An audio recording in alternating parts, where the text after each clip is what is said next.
This is the Page Publishing Book Club. How you doing? I'm your host, Alice Stockton Rossini. You should write a book about that. How many times has somebody said that to you after you shared a favorite story or event? Well, Crystal Whitehead took it literally. She began by keeping a diary at her desk where she was a principal secretary in Salt Lake City schools for 18 years. Now she shares what she calls her bizarre, humorous, and priceless gems in her book entitled The Main Office. It's really a compilation of short stories. It's different things that happen at different times. And so it's lots of little stories. It's not a novel, but it all takes place in the same atmosphere, in the same setting, in the same office. We had a spider that got out of one of its cages and was loose in the school for a while. And we had snakes get loose, and none of the parents would come to parent-teacher conferences because the snake was loose. And we had teachers come and go. We had kids that did funny things, try to get away with stuff, and then they were caught on camera, that sort of thing. It was 22 chapters, so 22 different different things, just like Disneyland all the time. The lines were shorter, but we did have all the goofy characters. So I guess one of my favorites was probably the spider that got away. It was right before Halloween. The spider's name was Beverly, and the biology teacher sent out an email to everybody saying, hey, that our spider got loose and she's really friendly, so please don't kill her. And everyone's like kind of freaking out. Is she a big spider? It was a tarantula, yeah, it was a big one. So, everybody was for the first few days kind of on edge and talking about it and everything. Watch out for Beverly, and the kids would make jokes about it and that sort of thing. And the librarian would come into the library and go, here, Beverly, Beverly, Beverly. So then it kind of died down a little bit. We didn't think too much about it. And then one of our little secretaries was walking through. We had a haunted house village in the main office. And she was walking through and was all of a sudden this big spider came walking through the village of the haunted house. She freaked out and jumped back. And then all the kids, of course, were there and with their phones and taking pictures and everything of the spider. And it was pretty funny, actually, that it was right around Halloween time. So she's thinking that it's part of the Halloween decorations. And it was actually the spider. And one of the other biology teachers came down to capture it. And he said, I'll bring down the equipment we need to get her. And he came down and brought this plastic pitcher and a fish net to catch it. I'm like, that's your equipment. So she ended up being safe and sound and back at home. And it was quite an ordeal for a couple of weeks. Do people know you wrote this book? Yes. Most of the people actually that are in the book, a lot of them I'm still friends with. I've done a couple book signings where I've actually had people, we met at that school, or we were childhood sweethearts at that school and we're still married and it's been, 30 years or whatever. So that was kind of cool. I did have several book signings. Actually, Barnes & Noble was great to work with. And, I've had a lot of people buy on Amazon and that sort of thing. So tell me about your experience with Barnes & Noble. How did that work out? Very well. They were nothing but let's get you in here. Really wanted to have me at the store. The store right in the neighborhood where it took place was really great. It was right during Christmas, and they ordered a bunch of copies and did a lot of promoting and that sort of thing. They were great to work with. Being a first-time writer, I really didn't know what to do. I was kind of just flying by the seat of my pants. Really didn't know even how to start writing. I would write little short stories here and there, but sat down at my laptop, took my little diary out and started writing, put some thoughts down and ideas and organized them. And, pretty soon you have a chapter done, and then you work on the next idea, and then pretty soon you have another chapter done. And so it goes. Great advice there, writers, to hit up the local Barnes & Noble. Sometimes the chain can be a really big help. James Gee was a battalion chief for the Fairfax County, Virginia Fire Company for more than 2 decades when he retired in 2016 to go to Charleston after 9 men died in a fire at a furniture warehouse. He just wanted to help, but it wasn't easy. He shares what he learned and how to be a better leader in his book entitled From the Ground Up. Now, the book isn't totally about Charleston, but that's kind of what prompted me to write it. It's a multitude of things that happened, a chain of bad events over a course of many years that causes guys to lose their life. And they basically were in a situation that they shouldn't have been in.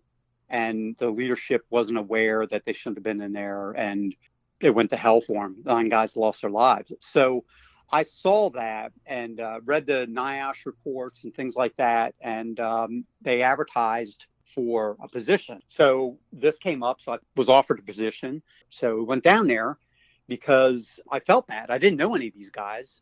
And I said, well, I'm well trained. I have a good background. Let me see if I can, go down and help. And that's what I went down to do, is to help, to bring their training up to speed. And instead of being a book just about what happened in the city of Charleston, I wouldn't have been able to do what I did there if it wasn't for everything that happened to me in the past. So I basically started from the beginning and put in there how people influenced me, experiences I had. But the biggest thing that probably prompted me to write this book was I was treated very badly in Charleston. Even though I was doing all the right things, the leadership that was there when the fire happened was still there when I got there. So I'm a new guy coming in to change things, and you had an old guard leadership that didn't want to change.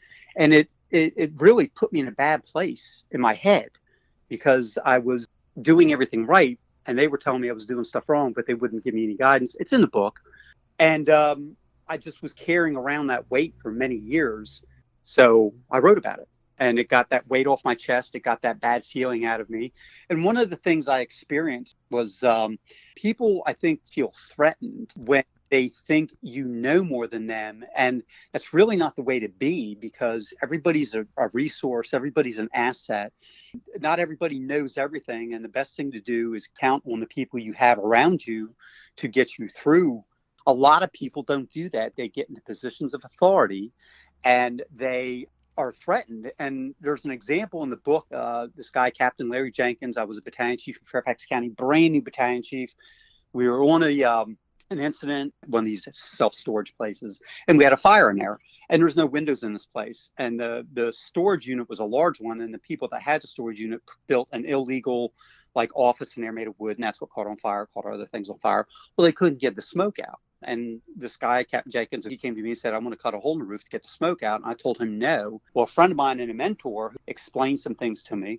And I called Larry back and said, yeah, go ahead and cut a hole in the roof. And we were out of there a half hour later. And the point of this story is, even though I was responsible and I was in charge, I still needed to spend more time listening to what the end users were telling me to make that decision. And that's kind of the whole lesson of the book. And the front part of the book, it says, if you're treating people badly, you need to figure out why you're treating people badly. If you look at your leadership, look at what you're doing as a leader, and make changes, because unfortunately in the fire service, we're still doing dumb stuff, and firefighters are getting injured, and firefighters are dying because we're still doing stupid stuff. So I'm hoping that my experience with poor leadership and the struggles I had will help change some people the way they're doing things. Plus 10% of every book sale goes to the National Fallen Firefighter Foundation. Oh, that's awesome, James. Thank you. Neil Mitchell was in the armed services from 1969 to 1972, and he wrote down some of the mind-blowing experiences he had years ago. Well, now he's finally completed his book. It is entitled A Stateside Tour of Duty. While I was serving, there was things happening which at the time I thought, you can't make this stuff up, so I started writing. And the plot at the time was 2 junior officers fighting the system, which is a pot of mash. And since I'm not a plagiarist, I just threw it in a drawer and forgot about it for about 30 years. And so eventually I pulled it out and started rewriting because the writing was horrible. It's a young man just fresh out of college. He goes into the military. Of course, at the time, a private made $86.20 a month, and he doesn't want to live on $86.20 a month, so he goes to Officer Candidate School, gets commissioned as an officer in the military police, and he is assigned to this fictional post at Fort Benjamin McCullough, Texas. Well, he immediately realizes he's got some leaders that aren't the sharpest knives in the drawer, and the other lieutenant there seems to be pretty bit of a mover. He can really meet the ladies, and so Nick's a little worried he might be spare tire at times if he roommates with this guy. So he goes back to Phoenix, Arizona, marries his old college girlfriend, and so it's basically I guess a coming of age novel where he just grows up really quickly, having to adapt to the situations around him. Pretty quickly, his wife gets pregnant, and one night she has this premonition that if the baby is born at Fort Benjamin McCullough, she's going to die. And so she decides to go back to Phoenix, Arizona to have the baby. Well, they're separated for a couple of months while they're waiting for baby to be born. And he goes to Phoenix for the birth of the baby. And his wife, sure enough, she almost dies. And what I depict in the book is actually pretty close to what happened. Sam tells Nick, look, no problem. I'll be fine. You go back to Fort McCullough, and I'll join you in about a month. Well, in the meantime, the problems reoccur. And so the local Red Cross official refuses to get in touch with Nick. In the military, you're supposed to be able to call the Red Cross. They'll immediately call wherever you are so you can come home for emergency leave in a situation like this. Well, this guy does not call him. And believe it or not, that's pretty much what happened to me. So Nick gets pretty upset. He decides he's going to get retribution against this guy. And that puts him in his superiors don't like that attitude. They really make it tough. Some of them do. At least one agrees with him. So at any rate, he's got this battle of superiors. Meantime, he's got to adapt to life at home. With in this case, they have twins. And so it just proceeds from there. And at the end, there's back in the 60s and 70s, we had a lot of domestic terrorists. And there was one called the Black Afro Militant Movement that we were warned might be coming around looking for helicopters and airplanes to blow up, but they never showed up at where I was at Fort Stewart. In the book, they do show up at Nick's place, and they have a quick shootout at the end of the book. And so right after that, of course, he's got to testify in court against them that once they're on trial. And he basically just kind of lays low for the last month or so, and then in the service to just kind of stay out of sight, out of mind from some of the superiors. And at the end, of course, he leaves. Him and Sam leave. He's what you call a much more jaded man. He's a product of the experiences that he's gone through at Fort McCullough. They drive out the main gate on the last day, and they don't look back. The moral would be pretty much if you persevere, you can rise above any obstacles, you can overcome difficulties, and things can work out fine for you. Isn't that the truth? Thank you so much, Neil. We have to take a very short break, but we are coming right back with more on the Page Publishing Book Club. Have you written a book and want to get it published? Then now's the time to call Page Publishing at 800-204-6099 and do it immediately. You see, they're looking for authors of all types of books, and unlike most publishers, Page Publishing will take the time to review most of the books submitted to them, and they'll even give you their feedback. And if they like what they read, Page Publishing will get your book into bookstores and for sale online at Amazon, the Apple iTunes Store, and other outlets. They'll handle everything: copyright protection, printing, cover art, publicity, and editing. So if you've written a novel, a children's book, a cookbook, inspirational work, a book of poetry, or biography, and want to get it published, then you need to call Page Publishing and do it immediately. Call 800-204-6099 now for your free author submission kit. Your road to fame and fortune could very well start with this simple phone call. For your free author submission kit, call Page Publishing at 800-204-6099. We're back on the Page Publishing Book Club. I'm your host, Alice Stockton Rossini. Lucille Newman is back too, with her second children's book published with Page. Her first was Moving Time for Noisy. Now she's completed The Wonder of Water, a read-aloud children's picture book that Lucille illustrated, and she says it's filled with brilliant primary colors. A former early child education teacher, Lucille has unique insight into the minds of children and wants to impress upon them the importance of one of our most valuable natural resources. It flows, I might say, quite well. It really develops an appreciation of one of our most valuable resources, namely water. And so it's a highly educational book, and it sparks the imagination of anyone who reads it, any child who reads it, or any child who it is read to. And the way it's written also helps in language development of young children. And the recommended age group for this would be age 6 to 9 years of age. So each page is like a story in itself. True, that is true. Okay. You would see someone washing some clothing, let's say, washing dishes. The main character is water. I guess you could call that the main character, water. That's why it's called The Wonder of Water. Do you talk about conserving water at all? I think that you can infer from the book that it is so important. It's important not to waste it. And also, you could say to keep it clean. If you want to keep your water clean, when you go somewhere, you don't pollute. Right. Because the pollution may come back into your sink. When you have a picnic near a stream, always leave the water clean, because when you're home getting a drink, you don't want dirty water coming out of your sink. That's just an inference. Right. And as Benjamin Franklin once said, when the well is dry, we know the worth of water. It's true. Right. You know the value of something when you don't have it anymore.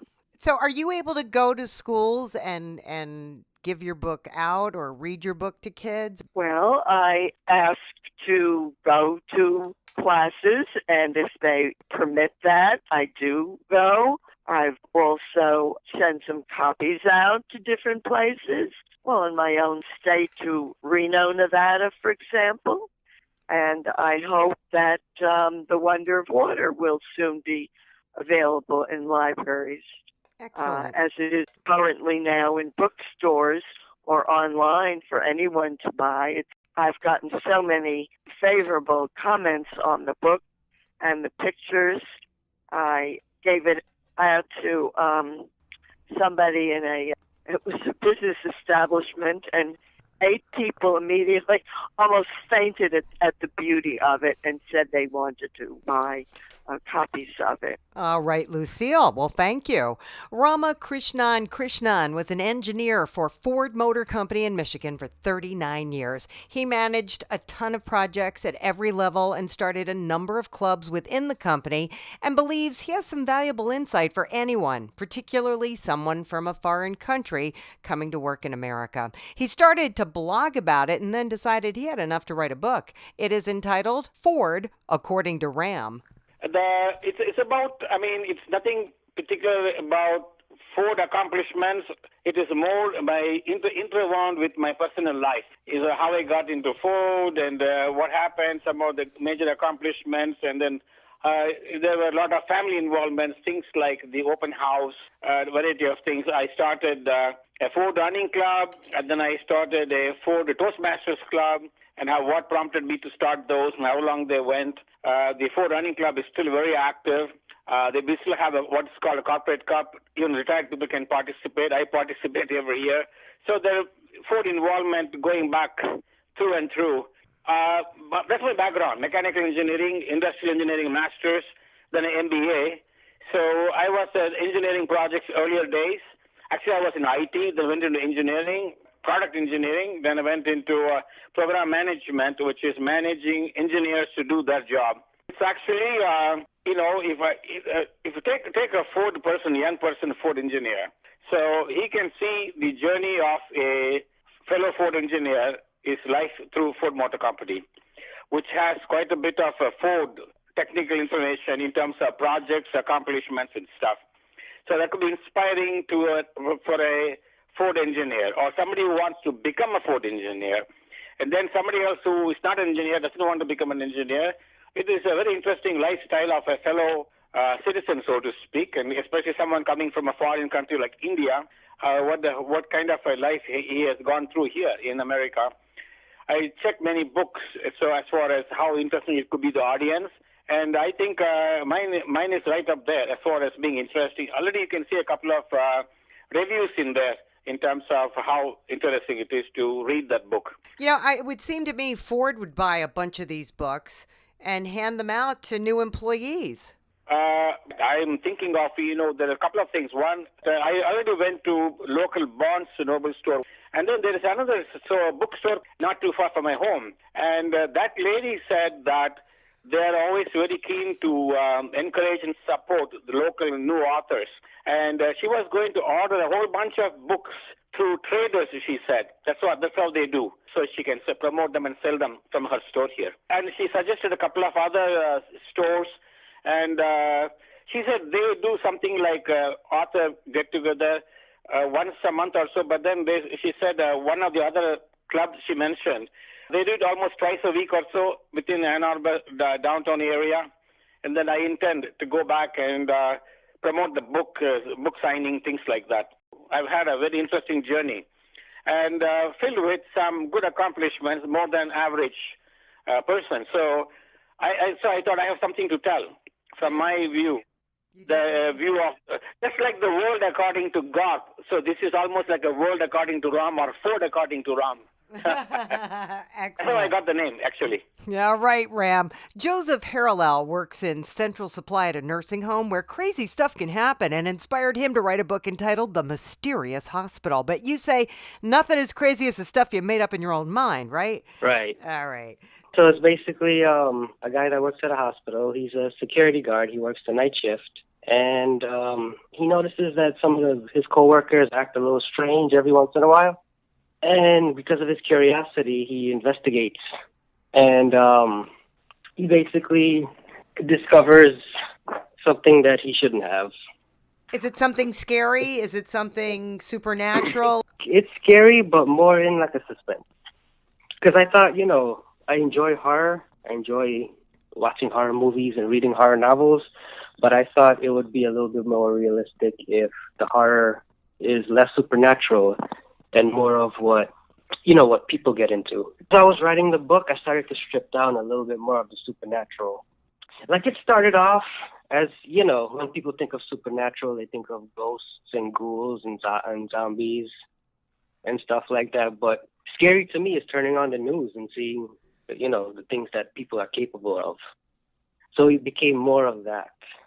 It does seem as though people are possessed these days, doesn't it? It does. It does.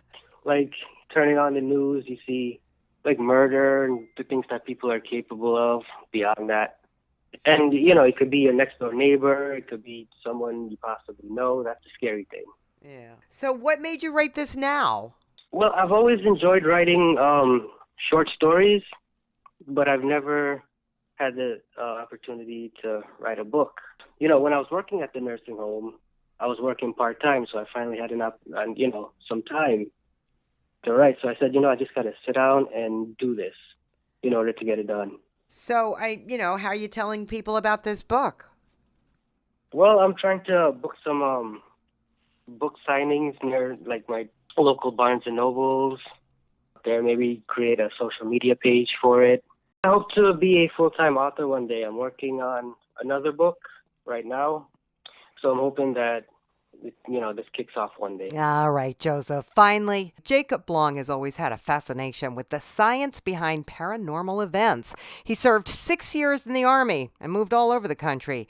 So he decided to bring both together in a book about a soldier trying to pick up the pieces of his life. It is entitled The Pale. It starts with Adam. He's in Afghanistan. He's an infantry guy. During an operation, he comes across this guy who's so purely evil, and it results in Adam's death. Spoiler alert. And he ends up on the other side of or inside of this place called The Pale. The Pale's not so much a place as it is an idea. It's basically the land beyond death. Okay. And there he comes across this otherworldly entity that says that there are forces that are tainting humanity and causing the world to degenerate, and he wants to give Adam the chance to regain his life back and use his powers for good, basically. And it's actually the first, hopefully, in a series. I'm working on the second book right now, but the reason why it's a series is because I was writing the first one and it just started getting longer and longer and too long, especially for a first publish. So I found a place to cut it off, and I'm working on the next ones. I have like a very small dedicated fan base right now that's always waiting for the next part because I always screen the parts past them. Yeah. And they say it takes too long between parts because they always want to know what happens next. I don't I don't try to pawn off my book on everybody I come across, even if I was coming across people who seem like they would be interested in such a thing. So is it important to you to sell it, or is it just the satisfaction of writing it? To begin with, it's the satisfaction. I would prefer if it sold, yeah. So you're going to Yeah, just yeah. keep writing and... Yeah, I'm sort of just in this phase of writing for myself, and maybe it'll gain traction.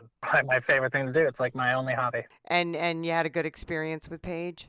Yes, I shopped around looking for like a literary agent who would represent me to these places, but it was rejection after rejection after rejection, and they always wanted to see like the first page or paragraph of the book, and yeah, they always turned it down. Yeah. It's a harsh world. It is a very harsh world. It's like being a musician or an artist or, Right. you know.